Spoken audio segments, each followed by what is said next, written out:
Hi, this is Wishop, and this is a card reading for the full moon in Scorpio of April 29th, going through to the Taurus new moon in a couple weeks. So I don't have the date in front of me, but basically 2 weeks after the full moon. The full moon in Scorpio, in general, full moons in Scorpio can be kind of intense.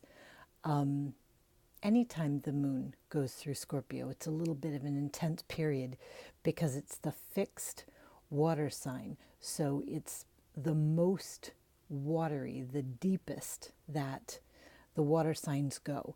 So I really like that intensity, and I think it's a great time if you want to cleanse your crystals or do other kind of moon kind of work that you might do, or make full moon intentions for things you want to release. It's great for that.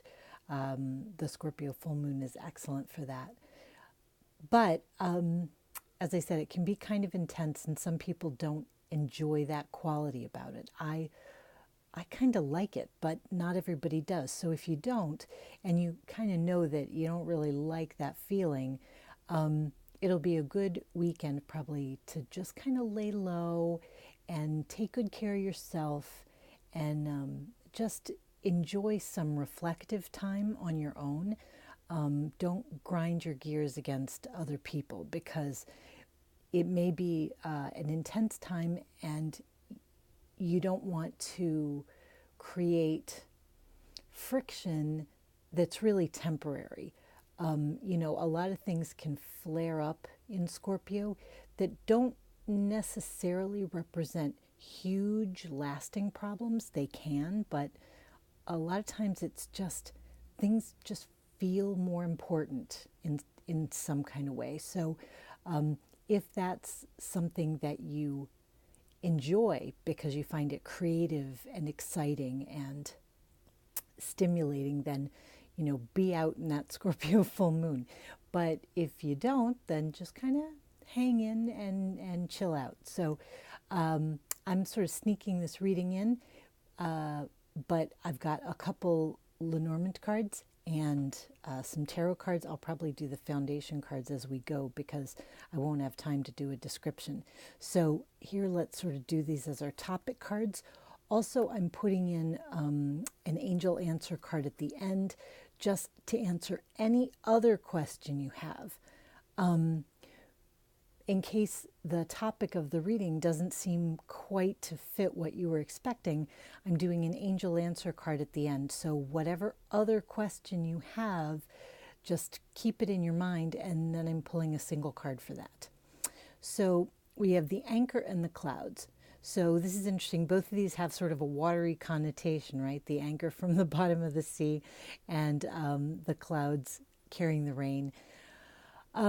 The anchor is a card of safety. For some people, it can be a job card, but it's a card of things which are steady, things which are reliable, things which are long-lasting and enduring, sort of day in and day out. For some people, depending on the situation, there can be an idea of being stuck. And where we have the clouds modifying it, it could be the feeling that if you're stuck in place, you're not really seeing, because of the clouds, maybe you're not seeing what has you stuck, that you've been sort of pulling against something that had been part of your routine, part of your regular life, and it's hard to see why it's not moving. I do think probably for most people things have started moving, or you're starting to realize that some little thing that you took up a while ago has started to yield big transformations, and you might have taken it up almost unconsciously, like the clouds, not even really noticing what you were doing. Some little thing that you started, maybe you feel like it's almost on a whim, and now you can see how it's been bringing changes to you, and those changes could be quite profound. Now, the clear side of the clouds, usually with the clouds card, we look what side is clear and what side is cloudy.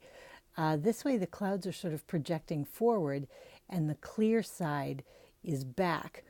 So we'd also say that that things will continue to develop in a way that is somewhat unpredictable because the clouds are ahead of us. And so where we thought we knew exactly where things were going, and we were so sure about what we were going to be doing next, and even what our goals were, that's getting a little bit cloudy going forward. Cloudy doesn't mean bad. It can be wonderful, but it means a requirement to stay open because the future doesn't look like we thought it would. And that's sort of what I mean. Like if you'd taken up some small little thing, like you went walking with a friend every couple weeks, even somebody who wasn't that close a friend. But now maybe you realize, yeah, we're really getting to be very close friends. Or we are doing a 5K for a charity, and now I'm sort of involved with the people at the charity, and that's really nice. Or, you realize that you're feeling more fit, even though you were doing something kind of small. So that's just one example. The anchor can be a card having to do with 6th house issues, so daily work, but also daily routines that have to do with health. It can do with service. You think of the anchor and you need it to provide a service. So it could be the kind of service that you're going to provide, possibly even to the world, is maybe unclear at this moment. You're moving towards something, but you're not quite sure, and you might feel like it's dragging a little bit or it's slow. The clouds is transformative energy too, because it's Neptune and it's these spiritual blasts from above. So just try to stay open because you are moving in the direction of something probably very profound. That's the word that keeps coming to me. So let's go to the cards. But I want to say, it probably means that it's unclear now what exactly the shape of your daily routine, your daily job, what that's going to look like in the future. That is also up for grabs. So that could be very interesting. So I'm using the Animal Totem Tarot by Lisa Robertson, and the artwork is by Eugene Smith. Let's get some cards here. So this is the Page of Swords. If you look at it here, we've got this beautiful Roadrunner. It's in reverse. We've got the 8 of Cups.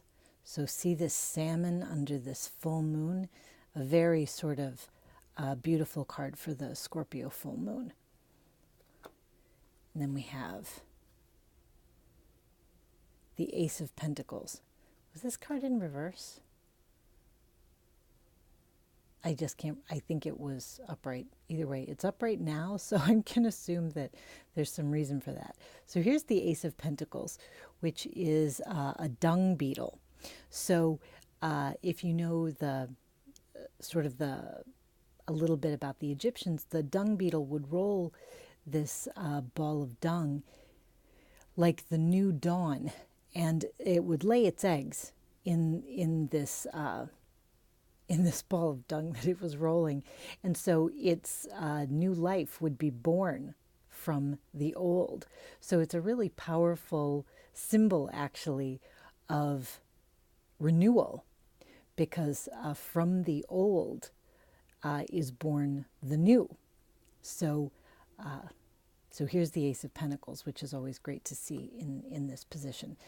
So the Page of Swords in reverse, the Roadrunner, is kind of a classic example of don't be hasty here. And it is really sort of emphasizing the idea of that anchor card, which is you don't know exactly where things are going. And I hate to feel like I'm always saying that, but I do feel like I'm always saying that. This, if you look at it, would be running backwards. So if you try to run, if you try to move things the direction you think they should go, you may end up losing ground and going backwards. You're better off right now to kind of try to keep calm, which can be tough when you're feeling in the springtime, as it is now, that you're ready to move, you're ready to do things. So it can be hard to keep your thoughts to yourself before they're better formed. It can be hard to not want to leap into action right away. So the card in sort of the past position or the internal position is the Eight of Cups, and this is the salmon. And this is interesting because the salmon is a sacred animal in Celtic mythology and a shape changer. So shape changing and salmon are involved in some of the legends. So here we have this real desire to leave the old and to change shape, to change into something new. The salmon is also an animal of great wisdom. Basically, gods would disguise themselves as salmon, and all the wisdom of the world could be gained from a salmon. So the idea is you're shape changing and you're coming into new wisdom, and you just don't want to be too hasty about it. This is a page. So this is going to be a young kind of energy. But look at what's happening. We've got the gift. The Ace of Pentacles is the gift. Look at all these flowers. Look at this opening above. This is a beautiful gift, and it's a tangible one. It's recognizable. You're going to know what this is. You just have to keep yourself from running past it. And that might be, as I said, that might be difficult. It can be difficult for me, I know. So let me look at the foundation cards here. Okay. So the foundation cards of the Lenormand are the mice, which can indicate anxiety, things being eaten away, things being worried. So that would fit in very well with this Page of Swords, where instead of being sort of well-counseled and wise, we're a little bit frantic. So that'll be something to look out for. On the bottom of the animal totem deck is, the Four of Cups. See this octopus? But it's in reverse. So the Four of Cups, we've got this octopus who's kind of got a treasure chest down here. But it's in reverse. We're not going to hang on to the old buried treasure, this stuff that's sort of long wrecked and long ruined. The octopus are also known to be extremely intelligent creatures, and it wouldn't be wise to try to just hang on to this. So I think the emphasis is there is a tangible new day coming. There is a gift, and it is a gift that is resulting from all of the transformative work that you've been doing so far. But the shape that it takes is still a little unclear, but it is changing everything. It is changing your daily life. So you're really going to notice it. It is going to be your Monday to Friday or your Saturday to Sunday, your 24/7. You are going to notice that it is changing you and changing things. So let me go ahead to the Angel Answers card, so that if you have another kind of question, whatever it is, whatever your question is, just concentrate. Here's the card. Okay? And here's the answer. Not the right time. I have to laugh because it kind of goes with the rest of the reading, although it doesn't have to. So this doesn't mean never. This means just look for the right time. And it doesn't mean delayed forever. It just means look for the right opportunity. You'll know. Follow your instinct under the Scorpio full moon, and you'll know whether or not you're pushing something that's not ready to move, because there will be a right time. This is a very welcoming angel with a lot of beautiful colors around it. There will be a right time. And when it's right, everything is going to go beautifully. So until next time, thank you very much for your likes and for your comments, and for any new subscribers. Thank you very much. And until next time, rock on with your bad selves.